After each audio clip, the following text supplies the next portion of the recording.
নমস্কার, আমি সৌম্য বন্দ্যোপাধ্যায় আপনাদের সকলকে স্বাগত জানাচ্ছি খোলা মনে অনুষ্ঠানে। আমাদের কলকাতা সুন্দরী, কিন্তু এই সুন্দরী কলকাতাকে তিলোত্তমা করতে যিনি সাহায্য করছেন, যিনি প্রথম থেকে এগিয়ে এসেছেন এই কলকাতাকে আরও আরও অনেক সুন্দর করে গড়ে তুলতে, মাত্র ৩৮ বছর বয়সে যিনি পদ্মশ্রী পেয়েছেন, প্রধানত এই কারণেই সেই হর্ষবর্ধন নেউটিয়া আজ অতিথি। হর্ষজি, নমস্কার। ধন্যবাদ। মাত্র ৩৮ বছর বয়সে পদ্মশ্রী পাওয়া এবং সেই সময় হর্ষবর্ধন নেউটিয়া এই নামটা খুব একটা পরিচিত হয়ে ওঠেনি। ১৯৯৯ সাল পরিচিতি যথেষ্টই ছিল, কিন্তু এতখানি পরিচিতি বোধ হয়নি। অনেকের খুব চোখ টাটিয়েছিল, অনেকে খুব অবাক হয়েছিলেন, বিস্মিত হয়েছিলেন। আমি পুরোটা লোকজন কি ভেবেছে জানি না, আমরাও একটু প্লেজেন্টলি সারপ্রাইজ ছিলাম। তো আশা করি সেটা যেহেতু ওই সময় একটা সোশ্যাল হাউজিং নিয়ে আমরা একটা প্রথমবার প্রাইভেট আর পাবলিক এন্টারপ্রাইজ মিলে একটা করেছিলাম, আর গভর্নমেন্টের সে সময় হাউজিংয়ের উপরে একটা ইম্পর্ট্যান্ট এমফেসিস ছিল যে কিভাবে আমরা সোশ্যাল হাউজিংটাকে অ্যাড্রেস করতে পারি, আর বিশেষ করে যদি একটা প্রাইভেট ইনিশিয়েটিভ নিয়ে যদি করা যায়, কারণ এত টাকা নেই না, এত ক্ষমতা নেই সরকারের যে একা মিলে পুরো দেশের সমস্যাটাকে মেটাবে। তো এই কারণে আমার মনে হয় এই আমার ভাগ্য ভালো ছিল, আর কি বলবো। না, ভাগ্য ভালো তো বটেই, কিন্তু এই যে সোশ্যাল হাউজিং, এই হাউজিংয়ের আইডিয়াটা আপনার কি করে এলো? আমি জানি আপনি হার্ভার্ডের থেকে আপনি ম্যানেজমেন্ট করেছেন এবং প্রথম থেকেই আপনি একটুখানি এই কনস্ট্রাকশনসের ব্যাপারে আপনার যথেষ্ট আগ্রহ ছিল। সত্যি বলতে গেলে সোশ্যাল হাউজিংয়ের আইডিয়া আমাদের নয়, এটা পশ্চিমবঙ্গ সরকারের আইডিয়া ছিল। ওরা আমাদের একটা বিজ্ঞাপন বেরিয়েছিল সে সময়, আমি 93-র কথা বলছি, যে যদি কোনো প্রাইভেট ইনিশিয়েটিভ যদি এই সোশ্যাল হাউজিংয়ে আসতে চান, তো আমরা অ্যাপ্লাই করেছিলাম। আর সে সময় দু কোম্পানিটাকে বাঁচা হলো, পিয়ারলেস আর আমাদের, যে প্রথম একটা এক্সপেরিমেন্ট হিসেবে জয়েন্ট সেক্টর তৈরি করা হবে।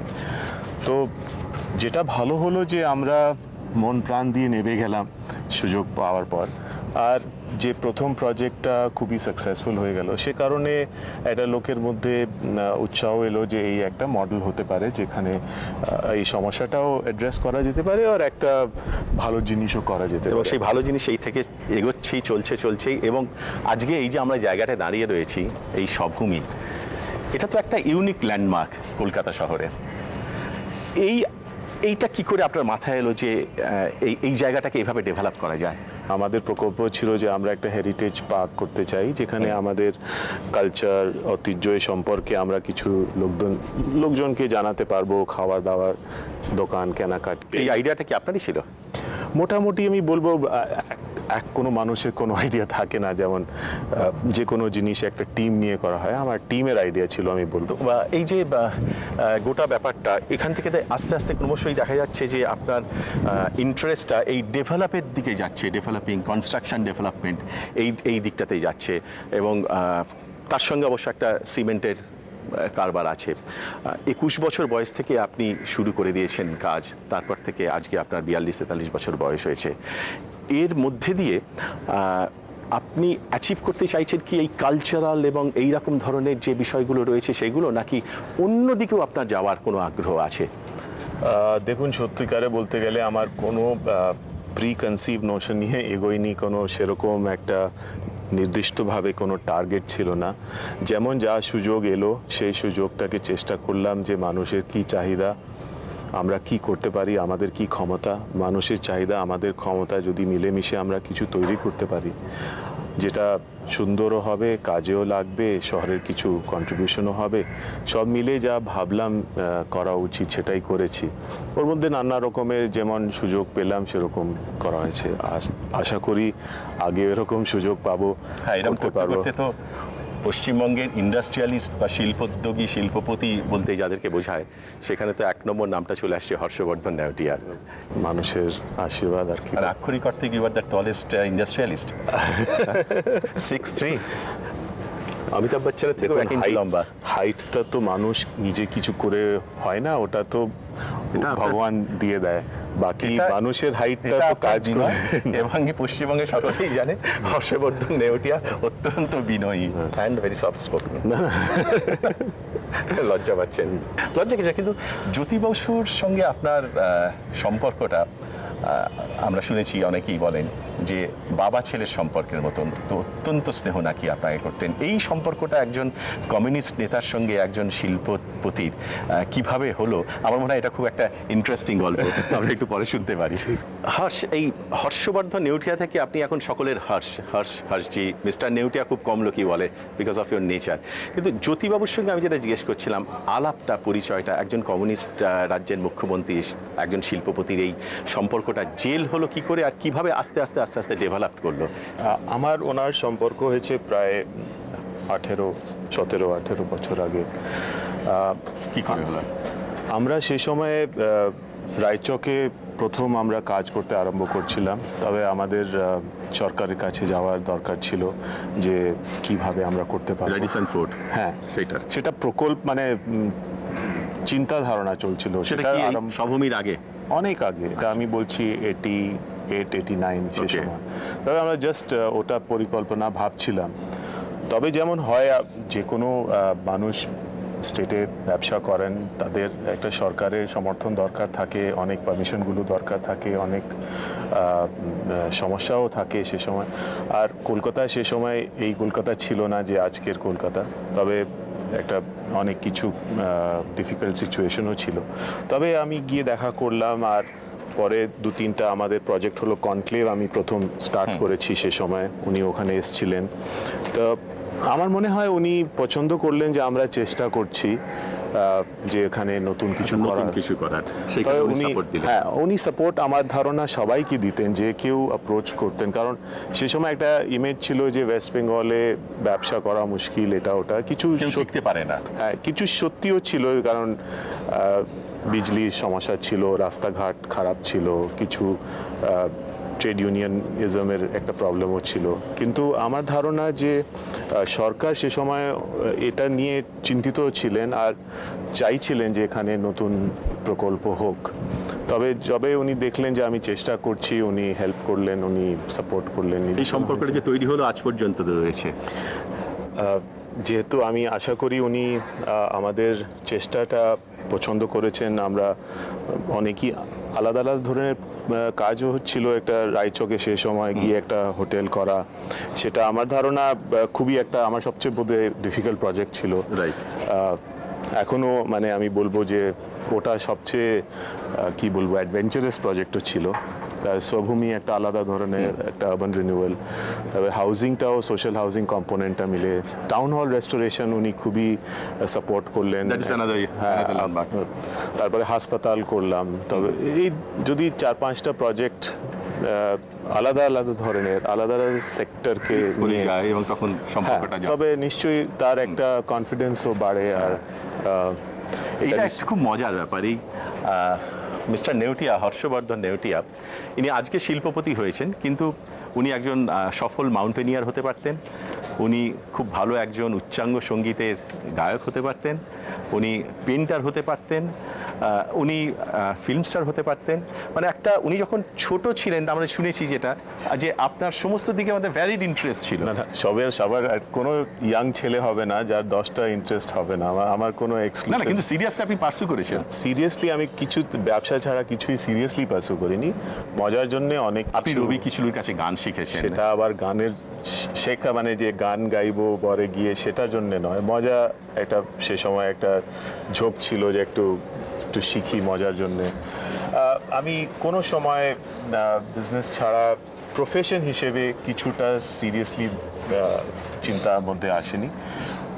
আমি যবে স্কুলে ছিলাম আমি জানি না কি আমার ভাবনা চিন্তা ছিল, কিন্তু যবে আমি একটু সিরিয়াসলি আমার প্রফেশন সম্পর্কে ভাবতে আরম্ভ করলাম, তবে আমার ঠিকই ছিল যে ব্যবসা করব, কিন্তু একটু আলাদা ধরনের এস্থেটিক সেন্স রেখে, একটু সৌন্দর্যর উপরে একটু ইম্পর্টেন্স দিয়ে। তো আশা করি সেটা আমি আমার কাজে খানিকটা নামাতে পেরেছি। আরও অনেক চেষ্টা করা দরকার। এটাই তো আপনার মূল ব্যবসা এখন হয়ে দাঁড়িয়েছে, কিন্তু আপনার ফ্যামিলি ব্যবসা তো সামথিং ডিফারেন্ট। সিমেন্ট আমাদের মেন মানে ফ্যামিলির যে সবচেয়ে বড় আছে, আরও একটু অন্য দু একটা ব্যবসা আছে। মেন হচ্ছে আম্বুজা সিমেন্ট, সেটা আমার বাবা, জ্যাঠা এবং মামা মিলে তৈরি করেছিলেন প্রায় 20 বছর আগে। তো ওটাই অনেক সুনাম করেছে। সেটাই। এখনো আমিও একটু দায়িত্ব পেয়েছি যে ইস্টার্ন ইন্ডিয়ার অপারেশনটা আমি দেখছি। সেটা দেখছি, কিন্তু এই অম্বুজা তো লক্ষ্মীর নাম, আপনাদের সমস্ত কিছুর ভেতরে এই মা লক্ষ্মী জড়িয়ে রয়েছেন, সবকিছুর ভেতরে এই অম্বুজা রয়েছে। না, আম্বুজা নামটা আমরা রাখিনি। সে সময়ে একটা লাইসেন্স পারমিট রাজ ছিল। গুজরাতে প্রথম আমরা একটা লাইসেন্স চেষ্টা করছিলাম এই সিমেন্ট কারখানা। আপনাদের ব্যবসাটা শুরু ওখান থেকে? হ্যাঁ, মানে এই সিমেন্ট ব্যবসাটা, অন্য ব্যবসাটা অন্য জায়গায় ছিল। তো ওই সময়ে এই কোম্পানিটা, একটা গুজরাট আম্বুজা সিমেন্ট বলে একটা কোম্পানি ফর্ম করা হয়েছিল। একজন লাইসেন্স পেয়েছিলেন, তারপরে ওনার কাছে টাকা ছিল না ওই কাজ করার। তো উনি সে সময় আমাদেরকে এই কোম্পানিটা বিক্রি করলেন। তো আমরা নামটা পেলাম, সে নামটা ভালো লেগেছে, তাই জন্য রেখে নিলাম। সে আমরা ঠিক ওটাকে রাখিনি না, কিন্তু সেটা that was a good decision, এবং সেখান থেকে আস্তে আস্তে আস্তে আস্তে বড় হতে হতে এখন আপনাদের এই 3000 কোটি টাকার একটা সাম্রাজ্য তৈরি হয়ে গিয়েছে নেউটিয়া ফ্যামিলি। তো ভগবানের আশীর্বাদ আর কি। ভগবানের আশীর্বাদ তো বটেই, এবং হর্ষবর্ধন নেউটিয়া সত্যিই ভগবানে বিশ্বাসী। শুধু তাই নন, তিনি পুজো আচ্ছা, এই ঈশ্বর উপাসনা, এই সমস্ত ব্যাপারটা তাদের ভেতরে একটা গভীরভাবে একটা প্রভাব সৃষ্টি করেছে। এবং এই গভীর প্রভাব সৃষ্টি করার ভেতরে আপব্রিঙ্গিং আপনার, যা আমি যতটা জানি, আপনার এই যে বেড়ে ওঠার মূলে আপনার বাবা মার পাশাপাশি যিনি সব থেকে বেশি কৃতিত্ব আপনি দেন, তিনি আপনার কাকা মিস্টার সুরেশ নেউটিয়া, এবং আপনার জেঠিমা, আপনার জ্যাঠা এবং জেঠিমা বিমলা পোদ্দার।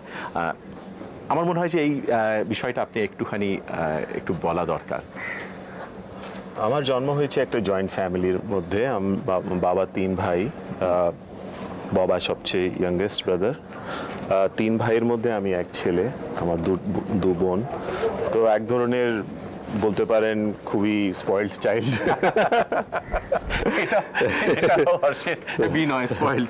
তা আমার সৌভাগ্য ছিল যে সবার সাথে স্নেহ পেয়েছি, আদর সবার থেকে পেলাম। সবাই আমাকে ছেলে ভাবতেন, তো আমার উপরে অনেক একটা সবার কন্ট্রিবিউশন ছিল। তো জেঠিমা যেমন গান বাজনার সম্পর্কে ওনার খুব ছিল, আমরা বড় মা বলি ওনাকে। তো ওনার থেকে ওই গানের একটা শিখলাম। সুরেশজি আমার জ্যাঠা, উনি আমাকে যে বিজনেস সম্পর্কে অনেক কিছু জানকারি উনি দিলেন। তাছাড়া আর্টের সম্পর্কে উনি নিজে আর্ট কালেক্টর এবং আর্ট স্কলার। তো ওনার সেটা খুবই একটা মানে স্ট্রং এস্থেটিক সেন্সও ছিল।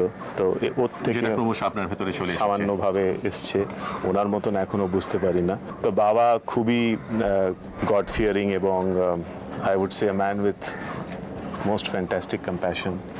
তো ওনার থেকে আমি আশা করি খানিকটা কম্প্যাশন পেয়েছি। মা ইজ যে খুবই যাকে আমাকে আদর করতেন, তো তার থেকে এত ভালোবাসা পেলাম। আমার মামার আমার বিজনেস লাইফের একটা খুব বড় কন্ট্রিবিউশন আছে। ওনার যে ভেরি শার্প অ্যানালিটিক্যাল মাইন্ড, একটা কোনো জিনিসটাকে খুব পরিষ্কারভাবে বোঝার ক্ষমতা, সেটা আমি ওনার থেকে শিখেছি। তো এই সব কি একটা সিচুয়েশনের মধ্যে ছিলাম যেখানে অনেকই এই ধরনের পরিস্থিতি ছিল, যেটা আমি ভাগ্য হলো যে আমি সব লাভ পেলাম। এবং সেটা করতে করতে তো একটা জায়গায় একটা পর্যন্ত তো আপনি পৌঁছলেন। তারপরে একটা বড় ইনফ্লুয়েন্স আপনার উপরে তার মাধ্যমে এসেছে, তিনি বোধহয় আপনার স্ত্রী মধু। নিশ্চয়। মধুর ব্যাপারটা খুব ইন্টারেস্টিং, কারণ হর্ষ এবং মধুকে একসঙ্গেই নামটা উচ্চারণ করতে হয় আজকের দিনেতে। আমরা একটু পরে সেটা শুনতে পারি। মধুজির সঙ্গে আপনার পরিচয়টা কিভাবে হলো? এবং বেশ আমি শুনেছি বেশ ইন্টারেস্টিং, ফ্যামিলি ফ্রেন্ড ছিল। না, ফ্যামিলি ঠিক ফ্রেন্ড নয়। ওনার বোনের বিয়ে হয়েছিল কলকাতায়। ওনার মধুর বড় বোন। আর ওনার যে ফাদার ইন ল আছেন, উনি আমার ফ্যামিলিকে চিনতেন। আচ্ছা। তো সেই সম্পর্কে একটা কোনো সময় কথা হলো যে ওর যে ডটার ইন ল আছে তার বোন আছে। তবে বাবা জ্যাঠা বললেন আমাকে একটু দেখা করতে, দেখা হলো কিছু নট ঠিক সেটা বলবো না, but it was I think it was the feeling that yes we would possibly make life together, reciprocal feeling. Must have been. Okay, কিন্তু এটা জেল করা 17-18 বছর হয়ে গেছে বোধহয় আপনাদের, and you are blessed with a twin, এবং খুব ইন্টারেস্টিংলি ছেলে এবং মেয়ে, হ্যাঁ টুইনে। তো এটা তো একটা সম্পর্কটা জেল করছে। কমন ইন্টারেস্ট কোন দিক থেকে কমন থাকলো, কোন দিকটা আপনি বুঝতে পারলেন যেটা ভ্যালিউজ? দেখুন, আর কি মানুষের মধ্যে মোস্ট ইম্পর্টেন্ট জিনিস হয় to have a common set of values. ওর যে ইন্টারেস্ট আর হবিজ আর আমার থেকে অনেক আলাদা, সেটা কিছু ব্যাপার নেই, but we share some common values about what is the priorities of our life for our children, বাড়ির যে লোকজন আছে তাদের স্নেহ, তার সঙ্গে কীভাবে থাকা, এইসব যে শেয়ার্ড ভ্যালিউজ থাকে, একটা ফিলিং থাকে যে আমি চাই যে উনি ওনার নিজের লাইফে যা কিছু করেন, সাকসেস করেন, শি রেসিপ্রোকেটস দ্যাট। যতটুকু আমার পক্ষে সম্ভব আমি হেল্প করতে চেষ্টা করি, যতটুকু ওর পক্ষে সম্ভব ও আমাকে হেল্প করতে চেষ্টা করে। এছাড়া আর কি হয়? এটা তো that is I think the most এনডিউরিং part of any human relationship. এবং এই যে ব্যাপারটা আপনাদের যে সম্পর্ক, এই যে সম্পর্কটা আস্তে আস্তে আস্তে আস্তে দানা বাঁধলো, বড় হলো, and you think that she is the one of the biggest inspiration in your life? Well, I would not call it inspiration, because inspiration has been Support for me, but support, yes, a very encouraging presence. Inspiration আমার বাবা জ্যাঠা এরা বাড়ির মানে বড় লোকজন ছাড়া কিছু বই পড়ি, কিছু মহামানুষ আমাদের দেশের আছেন, গান্ধীজি, রবীন্দ্রনাথ ঠাকুর, বিবেকানন্দ, ওদের অনেক পড়েছি। তাদের পড়াশোনা মানে লেখা দেখে আমার অনেক ইন্সপিরেশন হয়েছে। তো এরকম কোন ক্যারেক্টার আপনাকে খুব বেশিভাবে ইন্সপায়ার করেছে কাদের জীবনে? দেখুন, মেইনলি আমি বলবো আমি ইন্সপায়ার্ড হচ্ছি আমাদের উইজডম লিটারেচার, যে বিশেষ করে আমাদের যে ইন্ডিয়ান বেদান্তা ফিলসফি এবং বিবেকানন্দার লেখা আমার খুব পছন্দ হয়েছে, যেহেতু খুব সরলভাবে অনেক গম্ভীর ব্যাপারটাকে খুব ইজিলি উনি এক্সপ্লেন করতে পেরেছেন। তো that has been very very refreshing. গান্ধীজির থটস আমাকে অনেক অ্যাপিল করেছেন, বিশেষ করে উনি কীভাবে নিজের উপরে একটা কন্ট্রোল আনতে পেরেছেন। এইসব খুব আইডিয়াল সিচুয়েশন, আমাদের ওখানে পৌঁছতে গেলে অনেক ঝামেলা, অনেক কষ্ট করতে হবে, কিন্তু সবসময় মনে থাকে যে যদি উনি পেরেছেন আমরা অন্তত খানিকটা চেষ্টা করতে পারি। তো একটা ইন্সপিরেশন আসে আর একটা হোপ আসে। আপনি যখন থেকে এই কাজ শুরু করেছেন, ব্যবসা শুরু করেছেন, আমাদের দেশের বিশেষত এই পশ্চিমবঙ্গের বিভিন্ন জায়গাতে, এখানে আমরা ছোটবেলা থেকেই শুনে আসছি যে ব্যবসায়ী মানেই Marwari. It so happens that you are also Marwari. মারোয়ারিরা ছাড়া ব্যবসা হয় না, এটা একটা দিক। আর একটা দিক হচ্ছে যে পশ্চিমবঙ্গের বাঙালি, মারোয়ারি অ্যান্ড নন মারোয়ারি দুদিক থেকেই যারা ব্যবসা করছেন, শিল্প করছেন যারা, এটা একটা দেখা যাচ্ছে যে এটা ইটস আ সিটি আর it's a state of traders, not the manufacturers. হ্যাঁ, তো আপনি প্রথম কথা যে আপনি এই যে মারোয়ারি ফিলিংটা, একজন মারোয়ারি, আপনাদের 100 বছর ধরে আপনারা এই রাজ্যে রয়েছেন, এই দেশে রয়েছেন, এখানে ঘাঁটি গেড়েছেন, and you think Calcutta is your city, you are born here, আপনার বাবা 3-4 জেনারেশনস তারা বাঙালি হয়ে গেছেন। কিন্তু আপনার কি মনে হয় যে বাঙালি হয়েও আপনাকে মারোয়ারি বাঙালি এই ভেদাভেদটা দেখতে হচ্ছে, বা মারোয়ারি ব্যবসায়ী ও মারোয়ারি একটা একটু নাকশিটকুন একটা ব্যাপার আছে, এই জিনিসটাকে ফেস করতে হয়েছে? না, আমি ব্যক্তিগতভাবে কবেও এটা ফেস করিনি। শুনেছি অনেকই লোক থেকে যে এই ধরনের এটা হতে পারে, কিন্তু আমার সৌভাগ্য আমি কবে এই ধরনের ডিসক্রিমিনেটিভ ভাবটা পাইনি। হতে পারে এই কারণে যেহেতু আমরা প্রায় 120 বছর আছি আর প্রায় এখানে ঘুলমিল গেছি, হতে পারে যে নতুন লোকজন আসেন তাদের একটু সমস্যা হয়, কিন্তু আমি এই ফিলিংসটা আমার কোনো সেরকম হয়নি। কিন্তু আপনার এই যে মারোয়ারির তারা ব্যবসা করছে এবং সেখানে মোস্টলি ট্রেডিং কমিউনিটি তারা এখানটায় করছে। এটার একটা রেজিস্ট্যান্স কিন্তু ব্যবসায়ীদের সঙ্গে বা শিল্পপতিদের সঙ্গে যেটা ছিল লেবারদের, ট্রেড ইউনিয়নদের, এই জিনিসটা তো আপনি যখন ব্যবসা শুরু করেন তখন খুব প্রখর ছিল, আস্তে আস্তে আস্তে আস্তে সেটা কমতে শুরু করছে। তার একটা হিস্ট্রি আছে, কারণ দেখুন এক সময় এক ধরনের এক্সপ্লয়টেশন লেবারের হয়েছিল আমাদের স্টেটে এবং দেশেও। তারপরে কিছু সব ইন্ডাস্ট্রিয়ালিস্ট বলবো না, কিছু ইন্ডাস্ট্রিয়ালিস্ট, কিছু বিজনেসম্যান ও বোধহয় একটু বাড়াবাড়ি করেছিলেন, কিন্তু তারপরে উল্টো হয়ে গেল, আবার ট্রেড ইউনিয়ন বাড়াবাড়ি করতে আরম্ভ করলেন। তবে আমার ধারণা এখন এই সিচুয়েশন এসছে যেখানে একটা ম্যাচুরিটি দুদিক থেকে ম্যাচুরিটি এসছে। হ্যাঁ, যে মিলেমিশে কাজ করতে হবে, সবারই একটা কমন অবজেক্টিভ আছে, আমরা সবাই ভালো করে থাকতে চাই, কিছু রোজগার করতে চাই।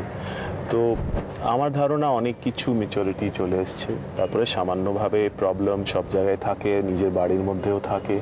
এই ম্যাচুরিটি যেটা এসছে সেটা কতটা বেশি এসছে trade unionist, labours, political personalities তাদের দিক থেকে, আর কতটা এসছে ইন্ডাস্ট্রিয়ালিস্টের কাছ থেকে?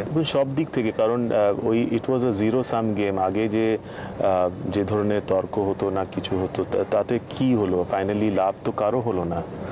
কারখানা বন্ধ হলো, বেকার হলো লোকজন, ব্যবসায়ীও লোকসান করলো, তবে স্টেটেরও ক্ষতি হলো, দেশের ক্ষতি হলো, মানুষের ক্ষতি হলো, ব্যবসায়ী ক্ষতি হলো। তো ইট ওয়াজ আ জিরো সাম গেম, যেটাতে কোনো কারো লাভ হলো না। তো এটা সবাই বুঝতে পারছে যে আমাদেরকে রিজনেবল হতে হবে, একটা পরিস্থিতি দেখে মানে একটা আলোচনার মধ্যে থেকে একটা সলিউশন বের করতে হবে।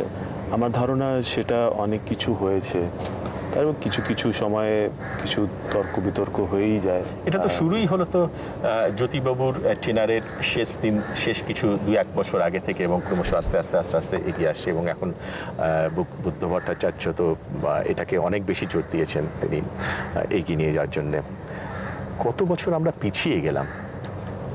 দেখুন, আজকে আমি একটা পজিটিভ লোক, আমি দেখব যে আমরা কিভাবে এগিয়ে যেতে পারি। খুব বেশি যা কোনো কারণে, যা কোনো পরিস্থিতির কারণে যা কিছু হয়েছে সেটা হয়ে গেছে। আমরা যদি আজ আমাদের স্থানীয় পরিস্থিতিকে নিয়ে আমরা যদি এগোই এবং ফিউচারে আমরা যদি দেখতে পারি, তো আমরা যে কিছু যদি মিস করে ফেলেছি সেটা আমরা শীঘ্রই ওভারকাম করতে, মানে যেটা হয়ে গেছে সেটা থাক, নতুন ওই দিকে আর চিন্তা করে লাভ নেই। Let us look at the future, because that is the truth and that is where we are all headed. What has happened যেটা হয়ে গেছে, কারণ অতীতটা ভেবে নিয়ে সেখান থেকে শিক্ষা নিয়ে ভবিষ্যতের দিকে তাকালেই লাভটা হবে। হর্ষ, ওয়েস্ট বেঙ্গলকে বলা হয় West Bengal is a state of traders. কেন ওয়েস্ট বেঙ্গল একটা স্টেট অফ ম্যানুফ্যাকচারার্স হতে পারছে না? ইন্ডাস্ট্রিয়ালিস্ট তো আপনি, আপনার কি মনে হচ্ছে? প্রথম আমি বলবো যে ট্রেডার্স কোনো খারাপ জিনিস না, না একদমই নয়। সেটা ট্রেডিং এর ফলে যদি ম্যানুফ্যাকচার হয় তাহলে হয় কি অনেক বেশি লোকের চাকরি হয়, নিশ্চয়ই কর্মসংস্থান অনেক বেশি হয়। এটা আমরা কিছু পিছিয়ে পড়েছিলাম, কিন্তু আমি দেখতে পাচ্ছি হিস্টোরিক রিজন আছে। দেখুন, ফার্স্ট অফ অল ম্যানুফ্যাকচারিং আজকের যুগে যে লাইসেন্স পারমিট রাজের পরে, it will be based on availability of raw materials and যে একটা স্থানীয় কিছু যে স্ট্রেংথগুলো আছে, যে আমাদের কি ক্ষমতা আছে, সে অনুসারে ম্যানুফ্যাকচারিং আসবে। আমার ধারণা আমাদের কিছু ক্ষেত্রে, যেমন পেট্রোকেমিক্যালস, যেমন আয়রন অ্যান্ড স্টিল, যেমন ফুড প্রসেসিং, ইনফরমেশন টেকনোলজি এবং ইঞ্জিনিয়ারিং, এটাতে আমাদের একটু ন্যাচারাল স্ট্রেংথ আছে। কিছু কারণে হতে পারে এক সময় পাওয়ারের প্রবলেম ছিল, তারপরে কিছু ইনফ্রাস্ট্রাকচারের প্রবলেম ছিল, তারপরে ওই যে লেবারের একটা ফিয়ার ছিল, কতটুকু প্রবলেম ছিল কিনা একটা ভয় ছিল। সমস্ত প্রবলেমই আমরা ধীরে ধীরে ওভারকাম করছি। হ্যাঁ, আমি দেখতে পাচ্ছি লাস্ট 4-5 বছরে অনেক ম্যানুফ্যাকচারিং হয়েছে। আপনি দেখতে পাচ্ছেন Haldia is a very big success story. আমরা লেদার কমপ্লেক্স কিছুদিন আগে ইনঅগ্রেট হলো, সেটা একটা খুব বড় প্রমাণের এখানে আমরাও সিমেন্ট কারখানা একটা করেছি, আর একটা করতে যাচ্ছি। তাছাড়া আমরা ফুড প্রসেসিংয়ের দিকে দেখতে পাচ্ছি অনেক কিছু নতুন ধরনের টেকনোলজি আসছে। ইসরায়েল থেকেও একটা কোম্পানি, যেহেতু আমি প্রতিনিধি ওখানকার অনারি কনসাল আছি, আমি জানি যে ওদের একটা মডেল ফার্মিংয়ের জন্য ওরা একটা দলকে পাঠিয়েছে, ওরা ট্রাই করবে।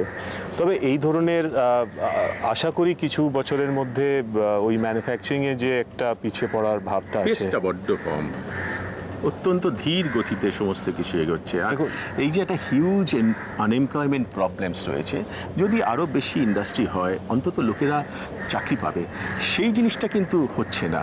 আমি দেখো বলছি হর্ষ নেউটিয়া এতগুলো জিনিস করেছেন, কিন্তু সমস্ত কিছু হচ্ছে ল্যান্ডস্কেপ, বাড়িঘর তো হচ্ছে। একটা ইন্ডাস্ট্রি যেটা থ্রাইভ করেছে ওয়েস্ট বেঙ্গলে বেশ গত কয়েক বছর ধরে, সেটা হচ্ছে হাউজিং। কিন্তু হাউজিংটা তো আর বাল্ক না, it's a one time proposition, একটা হচ্ছে শেষ হয়ে যাচ্ছে। এটাও একটা স্যাচুরেটিং পয়েন্ট আছে, আস্তে আস্তে আস্তে গিয়ে কত লোক কত বাড়ি কিনবে।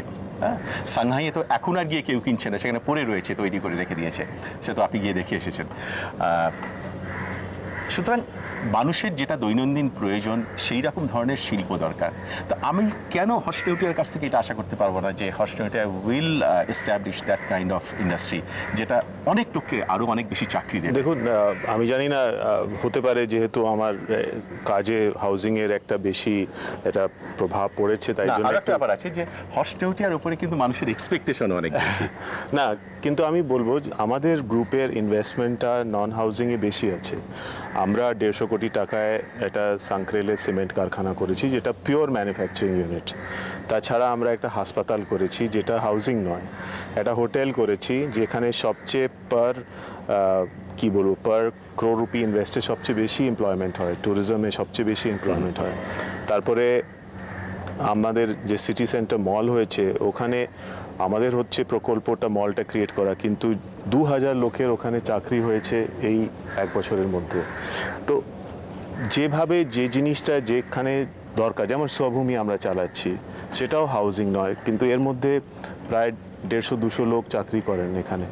তবে কত টাকার প্রকল্প? 15 কোটি 16 কোটি টাকার প্রকল্প, যেখানে 200 লোক কাজ করে।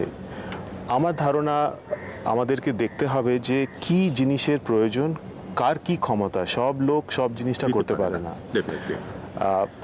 আমি দেখেছি এখানে স্টেটে লাস্ট 5 বছরে অনেক এডুকেশনাল ইনস্টিটিউশনস তৈরি হয়েছে, যেটা আমাদের খুব প্রয়োজন এবং উইচ ইজ হাইলি দরকার ছিল, আগে দরকার ছিল, হয়নি, কিন্তু হয়েছে এখন। এটা আমরা যদি আজকে দেখি, আমরা দেখতে পারি যে অনেক কিছু এডুকেশনাল ইনস্টিটিউশন আছে। তাছাড়া অনেক মেডিকেল ইনস্টিটিউশনস তৈরি হয়েছে, যেটা খুবই প্রয়োজন ছিল, যেখানে অনেক এমপ্লয়মেন্ট হয়। অনেক হোটেল হয়েছে, সেটাও আমাদের দরকার।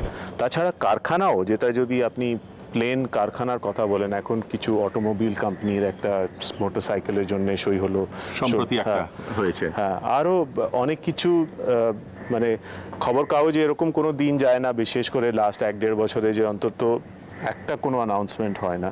সবটা যদি নাও হয়, অর্ধেকটাও হলে অনেকটাই হবে। হ্যাঁ, কিন্তু সমস্ত কিছু হচ্ছে। একটা জিনিসের যেটা মনে হয় যে গতিটা আরও দ্রুত হওয়া দরকার বা আরও দ্রুত হতে পারে।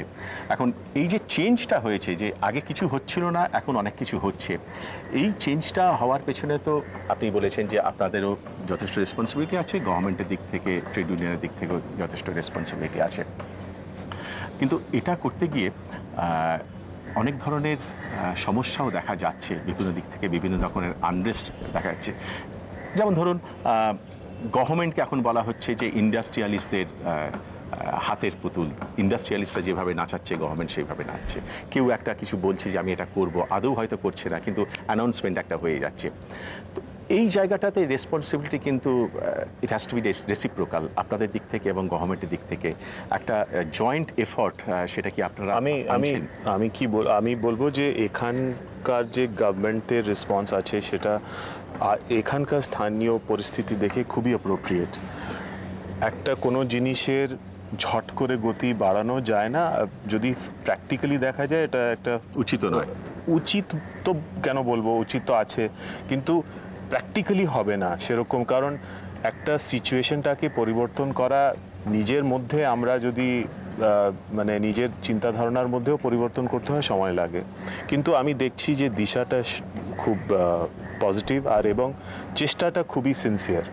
আর এটাই হচ্ছে আমাদের সবচেয়ে বড় মানে হোপ, যে এই নিয়ে আমরা নিশ্চয়ই এক জায়গায় পৌঁছবো।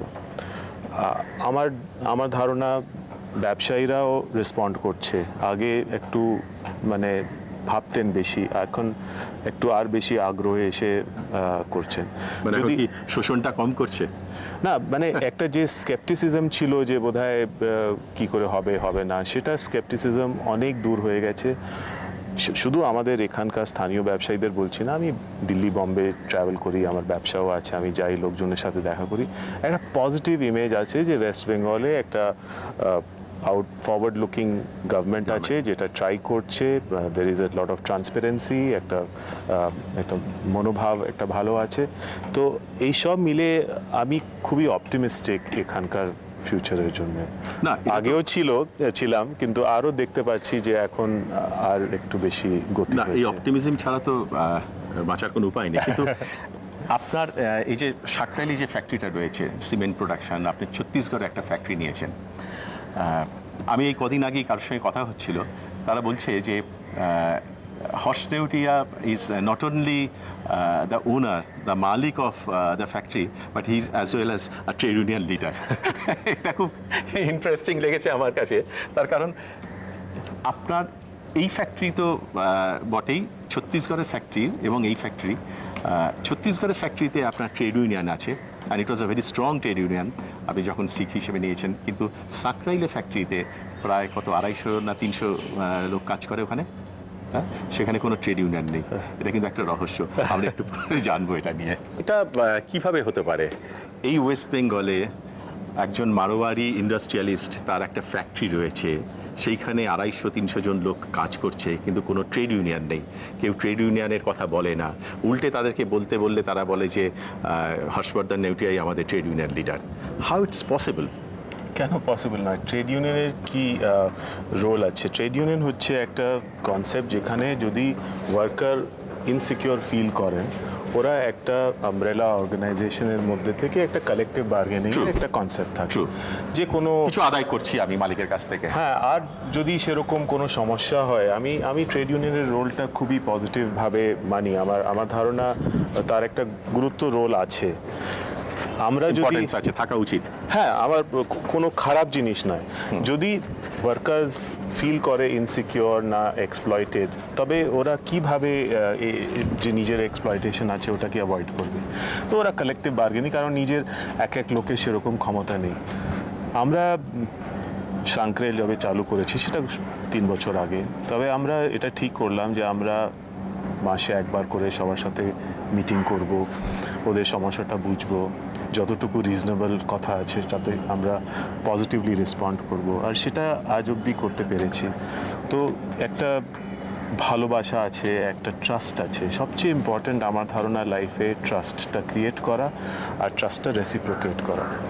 সেটা যদি মানুষ করতে পারে তো সমস্যাটা সে ধরনের থাকবে না। তো এটা কি আপনার আগে কেউ এখানে করেছে এইভাবে, নাকি আপনি বরাবরই এই ফিলোসফিতে বিশ্বাস করে আপনি এগোতে চাইছেন? আপনি আমার ছত্তিশগড় ফ্যাক্টরিতে বলুন, সেটা তো আমরা কিনলাম মোদি সিমেন্ট থেকে, তার তো একটা হিস্ট্রি ছিল, চলে গিয়েছিল, 300 কোটি টাকার নোকসান হয়ে গিয়েছিল, অনেক বছরের ফ্যাক্টরি সেখানে। হ্যাঁ, তো ওখানে একটা ডিস্ট্রাস্টের মাহল ছিল, লোকজন বিশ্বাস করতেন না, বোধহয় কিছু দুদিকেই অন্যায় হয়েছে। আমি জানি না, মারোয়ারির কোম্পানি গিয়ে আরেক মারোয়ারি সেখানে আসছে, একটা ডিস্ট্রাস্ট। সেটা আমরা যবে ঢুকলাম তবে একটা অ্যাপ্রিহেনশন ছিল। ডিস্ট্রাস্ট তো হবে না, কারণ চেনেই না, তবে ডিস্ট্রাস্টের কোনো কারণ নেই, অ্যাপ্রিহেনশন যে কি হবে না হবে। তো আমি প্রথমে চেষ্টা করলাম যে ওদের সাথে কথা বলে যে ডিস্ট্রাস্টটাকে রিমুভ করা, যে আমরা একই তো উদ্দেশ্য আছে কারখানাটাকে ভালো করে চালানো। আমি দেখলাম যে ধীরে ধীরে করে 2-3 বছর লাগলো সেই ধরনের ট্রাস্ট ডেভেলপ করতে, সঙ্গে সঙ্গে হয় না, কিন্তু একটা ট্রাস্ট ডেভেলপ হয়ে গেল। তারপরে আমরাও সেরকম চাইছি না যে ওয়ার্কার্সের কোনোভাবে ক্ষতি হোক, না কোনো এক্সপ্লয়টেশন হোক। কেন চাইবো? কারণ মিলেমিশে যদি আমরা ব্যবসা করতে পারি তবেই একটা জিনিস ভালো করে দাঁড়াবে। এই যে কনসেপ্টটা, এই মালিক সবসময় শোষণ করছে যে তা নয়, যে শিল্পপতি যে সবসময় আমাদের গরিবদের বা শ্রমিকদের রক্ত চুষে বড় হচ্ছে, শ্রমিকদের কিছু দিচ্ছে না, এই কনসেপ্টটা কি চেঞ্জ হয়েছে অনেকখানি? অবভিয়াসলি চেঞ্জ হয়েছে, না হলে এটা হতে বাধ্য আছে। Of course it must be both people. কিন্তু উল্টো দিকে না, মালিকরাও কি খুব রিজনেবল হচ্ছে? আর ওয়ার্কারও যে আগে ছিল যে আমি মাইনে নেব কিন্তু কাজ করব না, ওভার টাইম হলেই কাজ করব, এটাও তো ভুল জিনিস। তবে দুদিকেই ভুল ছিল। আর যদি আমরা ওই ট্রাস্টটা নিয়ে আসতে পারি আর একটা রিজনেবল হতে পারি যে কাজ করতে গেলে কষ্ট করতে হবে, আজকের যুগে হাইলি কম্পিটিটিভ ওয়ার্ল্ডে আলস্য করলে চলবে না, না মালিকদের আলস্য করে চলবে না। আমিও যদি 12 ঘন্টা 14 ঘন্টা না খাটি আমিও ব্যবসা চালাতে পারবো না। যদি লোকজনও সেরকম খাটে না তবে ওদেরও সমস্যা আছে। তবে এটা তো বুঝতে হবে মানুষের, আর এটা বুঝেছে প্রায় অনেক জায়গায়। ঠিকই, কিন্তু একটা কন্ট্রোভার্সি আছে বা একটা চিন্তা ভাবনা এরকম রয়েছে ইন্ডিয়ান ইন্ডাস্ট্রিয়ালিস্টদের ভেতরে, পশ্চিমবঙ্গের তো বটেই, যে এফডিআই গভর্নমেন্ট যা এনকারেজ করছে, বাইরে থেকে আনছে। এই তো কিছুদিন আগে সান্তোসের সঙ্গে, বেনি সান্তোসের সঙ্গে, সালিম গোষ্ঠীর সঙ্গে একটা টাউনশিপ তৈরি করার জন্য একটা এমওইউ সাইন হয়েছে। আইডিয়াটা হচ্ছে যে এই ধরনের টাউনশিপ তৈরি করা, এটা তো আমাদের দেশের ইন্ডাস্ট্রিয়ালিস্টরা খুব সহজে পাচ্ছে। আজকে আপনি হাউজিং তৈরি করছেন, আজকে এই এন্টায়ার বিধাননগর সিটি আমরাই তো তৈরি করেছি, আজকে নিউ টাউন তো ভারতীয়রাই তৈরি করছে, এদেশের শিল্পপতিরাই তৈরি করছে। তাহলে where is the need of bringing FDI, হ্যাঁ, এবং একটা নতুন একটা টাউনশিপ তৈরি করার দায়িত্বটা দেওয়ার দরকার কি? এটা কি আপনারা পারেন না? আপনারা নিজেরা করতে পারবেন না? না, দেখুন, আমরা যদি একটা গ্লোবালাইজ ওয়ার্ল্ডে যেতে চাই তো আমাদের গ্লোবাল ইনভলভমেন্টটা দরকার হবে। এটা এই খানিকটা জন্য দরজাটা খুলে রাখবো, খানিকটা বন্ধ করে রাখবো, এটা আমার ধরনের মুশকিল একটা ব্যাপার। রিয়েল এস্টেটেও but the priority has to be there, না, যে কোনখানটা আমি খুলবো, কোনখানটা আমি বন্ধ করবো, সেটা তো একটা বড় ব্যাপার। এটা একটা বড় তর্কর ব্যাপার, যেটা একটা ইকোনমিক্স ক্ষেত্রে এটা বুঝতে হবে। তারপরে আমাদের ওয়ার্ল্ড কি বলবো ট্রেডিং সেটআপে আমরা যাচ্ছি, ওর মধ্যে কোন জিনিস আমরা আটকাতে পারছি না, কোন জিনিস আটকাতে পারছি না, সব জিনিসটা তো ইচ্ছে করলে হয় না। কিন্তু আমি বলছি তার পজিটিভও দিক আছে। হতে পারে যে এদের কিছু এরকম থিঙ্কিং আছে, এদের কিছু আইডিয়াজ আছে যেটা আমাদের মধ্যে নেই। এটা আমরা কবেও এটা বলতে পারি না যে আমরা সব জিনিসটা জানি। তবে আমি এটা দেখব যে এরা যদি আসে আমাদের সাথে কম্পিটিশন করে, তবে কোনো ক্ষতি হওয়ার কারণ নেই, আমাদের দেশের লাভ হবে। যেমন লাফার্জ এলেন সিমেন্টের ক্ষেত্রে, এখন হোলসেম এসছেন আমাদের সাথে। সে সময় একটা কনসার্ন ছিল যে এসে লোকাল ইন্ডাস্ট্রি, কিন্তু সেটা তো হলো না। না, তো কম্পিটিশনে সব সময় যে তো ওটা ভালো কম্পিট করতে পারবে সে থাকবে। একটা নিশ্চয়ই হলো, আমরা একটু সতর্ক বেশি হলাম, একটু আর বেশি এফিসিয়েন্সি বাড়ালাম। সেইভাবে যদি রিয়েল এস্টেটের দিকেও যদি ফরেন কোম্পানিজ আসে, তবে ওদের কিছু নতুন পরিকল্পনা হবে, নতুন আইডিয়াজ হবে। আমরাও যেমন আমরা নিশ্চয়ই ওটাকে ভালো করে ওয়াচ করছি, চেষ্টা করছি যে ওর থেকে ভালো আমরা করতে পারবো। নিশ্চয়ই এটা একটা পজিটিভ, আমার ধারণা কনজিউমারের দিক থেকে এটা পজিটিভই জিনিস আছে, এটাতে কোনো অসুবিধা হওয়ার কারণ নেই। এবং এই পজিটিভ জিনিসগুলো কিন্তু ইদানিং দেখা যাচ্ছে বেশ কয়েক বছর ধরে সব দিক দিয়েই, এই যে positive attitude between the centre and the state. How do you look it? This is very good, because আমাদের যে কোনো কারণে Left Front has mostly been in a government, except for short period of Janata Party and short period of BP Singh's government. They have been in the opposition state, and একটা কিছু সেন্টারের একটা important ভূমিকা থাকেই, অনেকটাই থাকে। কিছু না কিছু তো থাকে। অনেক কিছু কমে গেছে আগের তুলনাতে, তবে লাইসেন্স পারমিট রাজ ছিল, ওর থেকে অনেক কমে গেছে, কিন্তু এখনও আছে। তবে এইবারে একটা সুযোগ আছে আমাদের, যেহেতু একটা সরকার আছে গভর্নমেন্টে ইন্ডিয়াতে, যেখানে আমরা সমর্থন দিচ্ছি West Bengal government, CPM party. তবে ওদের স্টেটের ডেভেলপমেন্টের দিক থেকে একটা সুবিধে একটু হওয়া উচিত। আর একটু ডেভেলপমেন্টের দিকে যে আগে এটা আপনি দেখুন, এটা একটা সময় পর্যন্ত ছিল পলিসি অফ কনফ্রন্টেশন, অর্থাৎ সেন্টারে there is a hostile government to the state, সুতরাং কনফ্রন্ট করো। গত কয়েক বছর ধরে যেটা একটা র্যাডিক্যাল চেঞ্জ দেখা গিয়েছে, সেটা হচ্ছে পলিসি অফ কনসিলিয়েশন। যে একটা একটা একটা সমঝোতা করো, সমঝোতা হচ্ছে যে আমার স্টেটের উন্নতি আমাকেই করতে হবে, হ্যাঁ, সুতরাং তোমার সঙ্গে সম্পর্ক আমি কতটা ভালো রাখবো, কতটা ভালো রেখে কতটা এগোনো যায়, this is a very right approach I think the state government has taken, এবং এতে কিন্তু আমাদের প্রত্যেকেরই উপকার হচ্ছে এবং প্রত্যেকেরই উপকার হওয়া দরকার। দেখুন, I feel that there are certain thing, there are political agendas যেখানে তর্ক হওয়া উচিত, কারণ আমরা একটা মাল্টিপোলার মাল্টি প্লুরালিস্টিক সোসাইটি আছি যেখানে কোনো একটা পলিটিক্যাল ভিউ দাঁড়াতে পারবে না, কিন্তু দের আর সার্টেন থিংস যেটা মানুষের রিকোয়ারমেন্টস, ইকোনমিক ডেভেলপমেন্ট, গ্রোথ, এটা তো কেউ এই বেতর্কে নেই, ওখানে কনভার্জেন্স হওয়া দরকার। এটা আপনার মনে হয় এবং আমাদের প্রত্যেকেরই মনে হয় খুব হেলদি সাইন, এতে সেন্টার এবং স্টেট প্রত্যেকে কিন্তু গ্রো করার সুবিধা পাবে। এই যে গ্রোথের এখন একটা যুগ চলেছে, একটা জোয়ার চলেছে, হর্ষবর্ধন নেউটি অ্যাজ অ্যান ইন্ডাস্ট্রিয়ালিস্ট, হ্যাঁ, one of the big names in West Bengal, what should be your message আজকে যারা ইয়াং এন্টারপ্রেনার্স যারা আসছে এখানে কাজ করতে বা যারা কাজ করবে, হর্ষবর্ধন নেউটিয়ার কাছ থেকে তারা কি শিখবে, কিভাবে তাদের তৈরি হতে হবে? I have to get lot more experience to give any message, but একটাই জিনিস বলতে পারি যে যতটুকু একটা এক্সপিরিয়েন্স হয়েছে, যে you have to be very honest to your purpose, to your commitment, to your constituencies, to your customers. I think honesty is a very important aspect of success. And secondly, there is hard work, there is no substitute. কতই আপনি intelligent হন, কতই আপনার novel ideas হন, যদি তার পিছনে ঘনিষ্ঠ পরিশ্রম না থাকে, আমার ধারণা খুব ডিফিকাল্ট কিছু অ্যাচিভ করা, বিশেষ করে আজকের যুগে যেখানে খুবই কম্পিটিটিভ এনভায়রনমেন্ট আছে। মানুষ একটা ভাবনা চিন্তা ছিল যে ব্যবসায়ী একটু সুবিধে করে টাকা রোজগার করতে পারে, কিন্তু সে যুগ ছিল এক সময় বোধহয়, কিন্তু এখন সেই যুগটা নয়। আজকে ব্যবসায়ী হোক, কর্মী হোক, যে কেউ হোক, খাটতে প্রচুর হয় যদি সাকসেস করতে হয়। আর হর্ষবর্ধন নেউটিয়ার কাছ থেকে আমরা ভবিষ্যতে খুব নিয়ার ফিউচারে আমরা কি এক্সপেক্ট করছি? দেখুন, চেষ্টা করে যাচ্ছি। একটা announcement for the viewers? No announcement which the viewer does not know. আপনারা সবসময় আমাদের কাজের সম্পর্কে লিখতে থাকেন, বলতে থাকেন। But I just want to say that we will definitely we committed to West Bengal, we committed to Calcutta. যতটুকু আমাদের সম্পর্ক জন্য পসিবল হবে আমরা নিশ্চয়ই করব। এবং আপনি আপনার বন্ধু বান্ধবদের মধ্যে থেকে অনেকেই যারা জীবন যখন শুরু করে, কেরিয়ার যখন শুরু করে, তারা এই রাজ্যে কিছু হবে না বলে বাইরে বেরিয়ে চলে গেছিল। You stick to your own state, যে এখানেই আমি কিছু করবো, and you have prove that you are not wrong, you are successful businessman and industrialist. Congratulations, আমরা চাইবো আরও অনেক বড়। Thank you so much.